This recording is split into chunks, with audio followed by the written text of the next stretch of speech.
মোহনবাসী রুদ্রপাড়ে স্টুডিওতে এলাম, আর এখানে মোহনবাসী রুদ্রপাড়ের সামনেই যে প্রতিমাটা কিন্তু অলরেডি দেখতে পাচ্ছি কমপ্লিট হয়ে গেছে। পায়ের পদ্মর দিকে কিছুটা কাজ চলছে, আর পুরোটা কিন্তু ব্লু কালারের শাড়ির ওপরে কিন্তু সাজানো হয়েছে।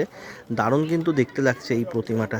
তোমাদের এর আগেও দেখিয়েছিলাম এই প্রতিমাটা একদম মোহনবাসী রুদ্রপাড়ে একদম স্টুডিওতে ঢুকতে গেলে। দ্বিতীয় আরও একটা প্রতিমা দেখাবো। এই যে এই প্রতিমাটা খুব সুন্দর কিন্তু কাজ হয়েছে, হলুদ কালারের শাড়ি পরে। আর ভেতর দিকের এই প্রতিমাটাও কিন্তু আমার তো খুব দারুণ লাগছে দেখতে। তো আরেকটু ভেতর দিকে এলাম, এসে তোমাদের দেখাবো যে এই প্রতিমাটা দেখাবো, খুব সুন্দর।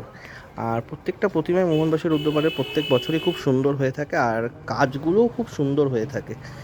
এইদিকে একটা বড় প্রতিমা আছে, এই প্রতিমাটা বেশ সুন্দর লাগছে আমার দেখতে। মানে মোহনবাসী রুদ্রপালের স্টুডিওতে এলেই যে প্রতিমাগুলো দেখতে পাই প্রত্যেক বছরে নেয়, এই বছরেও কিন্তু খুব সুন্দর সুন্দর প্রতিমা। এই প্রতিমাটা যদিও বা এখনও কেশ সজ্জাটা প্রত্যেকটা প্রতিমার বাকি আছে, আর কেশ সজ্জা যদি হয়ে যায় আরও সুন্দর লাগবে। এই প্রতিমাটা আগেরবারে তোমাদের দেখিয়েছিলাম, কিন্তু এখনও কমপ্লিট হয়নি বলে চাপা দিয়ে রাখা আছে।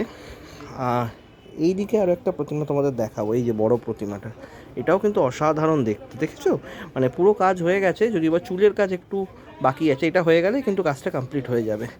এই ঠাকুরগুলো তোমরা একটু দেখো, মোহনবাসী রুদ্রপালের প্রত্যেকটা ঠাকুর কিন্তু খুব সুন্দর হয়েছে। তো মোহনবাসী রুদ্রপালের স্টুডিও থেকে প্রতিমাগুলো দেখালাম, কেমন লাগলো অবশ্যই একটু কমেন্ট করে আমাকে জানিও।